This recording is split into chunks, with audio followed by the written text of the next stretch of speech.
Best varicose veins చికిత్సనే పొందండి. నొప్పి లేని చికిత్స కోసం సంప్రదించండి ఎబిస్ హాస్పిటల్. నమస్తే రమ్మగారు. నమస్తే జయ. ఏదైనా మంచి స్టోరీ చెప్తారా? మినుముల బ్రాహ్మణ కథ చెప్తా. భలే ఉందండి. చిన్న తమాషా కథ. ఒక ఊర్లోనట ఒక బ్రాహ్మణ ఆయన చిన్న కుటుంబంతో ఉండేవాడు. ఆ కాలంలో పెద్దగా సంపాదనలు లేకపోతే యాయవారం చేసుకునేవాళ్ళు. అంటే ఒక రకమైన భిక్షాటనే, ఏదో గోత్రాలు అవి చెప్పి మన తిథివార నక్షత్రాలు చెప్పి ప్రజలు ఏమిస్తే అది తెచ్చుకోవటం. అంత అవమానకరమైనది ఏం కాదు. ఒక మాదిరిగా ఆ కాలం కూడా జనాలు అట్లా ఉండేవాళ్ళు. దానికి పెద్ద కుల విచక్షణ ఏం లేదు. అందరి ఇళ్ళకి వెళ్ళేవాళ్ళు. కొంతమంది బ్రాహ్మణ ఇళ్ళకే ప్రత్యేకంగా వెళ్ళేవాళ్ళు కూడా ఉండేవాళ్ళు. పల్లెటూళ్ళల్లో ఏదో ఇప్పుడు వాళ్ళేమి తిండి గిండి ఏం పెట్టరు. పొద్దున పూట భిక్ష, వడ్లో బియ్యమో మినువులో ఏవి పండితే అవి. ఏమైనా కూరగాయలు ఉన్నాయనుకో, రెండు కూరలు పొద్దునే వచ్చిన బ్రాహ్మణ ఆయన చేతిలో పెడితే వాళ్ళకి దాన ప్రక్రియ అయ్యేది, వీళ్ళకి భోజనము గడిచేది. అలాంటి ఒక ఆయన ఉన్నాడు. అయితే ఓ సంవత్సరము వీళ్ళకి ఆ గ్రామాల్లో విపరీతంగా మినువులు పండినాయి. ఎవరింటికి వెళ్ళినా మినువులే పెట్టేవాళ్ళు. సరే ఏం చేస్తారు మరి, వడ్లు లేవు, వడ్లకు కాస్త ఇబ్బంది వచ్చింది. మినువులే ఉడకబెట్టుకుని తినేవారు. ఉడకబెట్టుకుని వేయించి కాస్త ఏదైనా బెల్లం ముక్క పెట్టమ్మా అని ఎవరినైనా అడిగి కాస్త ఇంత మినపసుని చేసుకోవటం, కాస్త మినువులు ఉడికించుకుని కాస్త ఏదో పప్పు కూర వండుకునేవాళ్ళు. ఉడికిన మినువులతోటి తినేవాళ్ళు పాపం. అయితే ఏమైంది, కొన్ని రోజులు గడిచాక ఆ భార్యకి అరిసెలు తిందామనిపించింది. ఏమంది, ఏమయ్యా రోజు మినువులే తెస్తున్నావు, మినువులు కాకుండా వడ్లు బియ్యం బట్టరా అని చెప్పి. ఇతను ఏం చేశాడు, ఊళ్ళోకి వెళ్తే ఆ వాళ్ళ ఎవరెవరి ఇళ్లలోనో చుట్టాలు వచ్చారు. చుట్టాలమ్మాయి కూడా ఓ గుప్పెడు పెడతానని వాళ్ళు పెట్టి అన్ని మినువులే ఇన్ని, ఓ బియ్యం రాల. ఇతను మెల్లిగా ఇంటికి తిరిగి వచ్చేసరికల్లా ఆవిడ బియ్యం ఉన్నాయేమో అని జోలు విప్పి చూసేసరికల్లా అన్ని మినువులో కనపడి తెగ తిట్టిపోతుంది. ఎందుకో నోరు ఊరిపోతుంది. వరుసలు తినాలనుకుంటే నేను బెల్లము నెయ్యి నూనె జాగ్రత్త పెట్టుకున్నాను, బియ్యం నువ్వు తెస్తే నా పని అయిపోను కదా, మినువులు తెచ్చావు ఎవడు తింటాడు పూట పూట అంటే ఏముందే, లక్షణంగా మినువులు ఉడకేసుకుంటే తింటే అవ్వదు అన్నాడు. అనేసరికి ఆవిడ హాత్ తేరి పొరపాటు అయిందని ఒప్పుకోకుండా మినువులు తెచ్చి ఉడకేసుకుని తింటే బాగుంటుందంటావా అని చెప్పేసి ఓ తవ్వాడు ఇన్ని ఎంత డబ్బాడు మొత్తం ఉడికించి వార్చి ఆ రాశిలా పోసేసింది ఆకులో. తిను ఇవన్నీ తిని కూర్చుని, నువ్వు తింటే కాదా అన్నావుగా, తినాల్సిందేనండి. ఏముందే అన్నాడు. కానీ ఎన్ని తింటాడు, అన్ని తినలేరు. అసలు మినుములు తింటారా రమ్మగారు? తింటారు. ఉట్టి పచ్చి మినుములు, పచ్చి అదే కాదు, ఉడకబెట్టుకొని ఉడికించి పోని దాంట్లో వేరే ఏదైనా ఆధార్ వేసుకుని తినేవాళ్ళట. మరి ఆ కాలం అది, అప్పట్లో కాలాలు, ఆ తిండి పద్ధతులు అవి కాబోలు. అవి దొరికితే ఏదో ఒకటి తినాలిగా ఆహారం. పెసలు అవి ఉడికించుకుని తింటాం. పెసర్లు కాయలు తింటారు కదా ఉడకబెట్టుకొని. మినపకాయలు కూడా కాల్చుకుని తింటాం లేతప్పుడు. ఎక్కువ తినరు, తక్కువ తినేవాళ్ళు. సరే ఏం చేసింది, ఓ అన్ని తిని ఇంతేదో కూర చేసుకుంటే సరిపోను, మొత్తం అంతా ఉడకబెట్టి అక్కడ పెట్టింది. తిని చావాలి నువ్వాల్సిన అంతే నీ సంగతి అని. కాసిన తిన్నాడు, ఎక్కటల్లా విసుగు పుట్టేసింది. మంచినీళ్ళు తావే గొంతుకు అడ్డం పడుతోంది అన్నాడు. భార్య లేచెళ్ళంగానే ఇతను ఏం చేశాడు, చటుక్కున లేచిపోయాడు అక్కడి నుంచి. ఎదురుకుండా ఉంటే తిట్టిపోస్తుంది.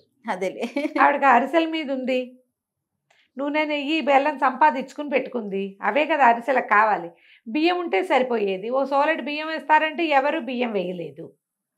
అడగడానికి కూడా పెద్ద అవకాశం కుదరలా. బియ్యం పెట్టండి అమ్మా అని అడగలేకపోయాడు. దాంతో ఇక ఏం చేస్తాడు, ఇక బయటికి వెళ్ళిపోయి ఈ హఠా కాలు ఎటు లాగితే అటు నడుచుకుంటూ పోయాడు. ఈ పల్లెటూళ్ళల్లో ఓ గ్రామానికి మధ్యలో అడవులు ఉండేవి. ఒక మాదిరి చెట్లు చేమలు ఉండేవి. మధ్యలో నడిచి తిరిగేవాళ్ళు. కాలు సాగదీస్తూ వెళ్ళాడు. కొంచెం ఎండవేళ్ళటప్పుడు వెళ్ళేసరికి అలా అలసిపోయాడు. పగలల్లా యాయవారం తిరిగాడా. 3 గంటలకి ఈ మినువుల ఆహారం లభించిందా, అంత తిన్నాడు. ఈ హైరానికి కళ్ళు మూతలు విడిపోతున్నాయి. ఎక్కడైనా పడుకుందాం అనుకున్నాడు. ఈ పక్కంతా చెట్లు పెద్దవి, ఇవన్నీ తుప్పలు. అందుకని చెట్టు నీడ కోసం బాగా అడవి వైపుకి అట్లా నడుచుకుంటూ వెళ్తే బాగా గుంపుగా చింత చెట్లు, తర్వాత 2-3 మర్రి చెట్లు ఉన్న ఒక పుంతలోకి వెళ్ళిపోయాడు. చల్లగా ఉంటుంది లోపల, అన్నీ పెద్ద పెద్ద చెట్లే. ఆ చెట్టు కింద ఓ పక్కన గాంచపరుచుకుని పడుకుని నిద్రపోయాడు. ఇక ఆ వేళ 4:30-5 గంటలకి పడుకున్న వాళ్ళకి 5-6 కూడా అవుతుంది. ఇక మెలకువ రాదు.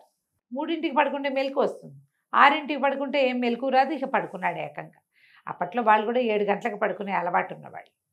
నిద్రపోతున్నాడు. దీన్ని చక్కగా నున్న గుండు పిలక నిద్రపోతుంటే ఏమైంది, కొంతమంది దొంగలు వచ్చి ఇక్కడ ఏంటి, పగలేమో చల్లగా ఉంటుంది, రాత్రిళ్ళు చెట్ల కింద చీకటిగా ఉంటుంది.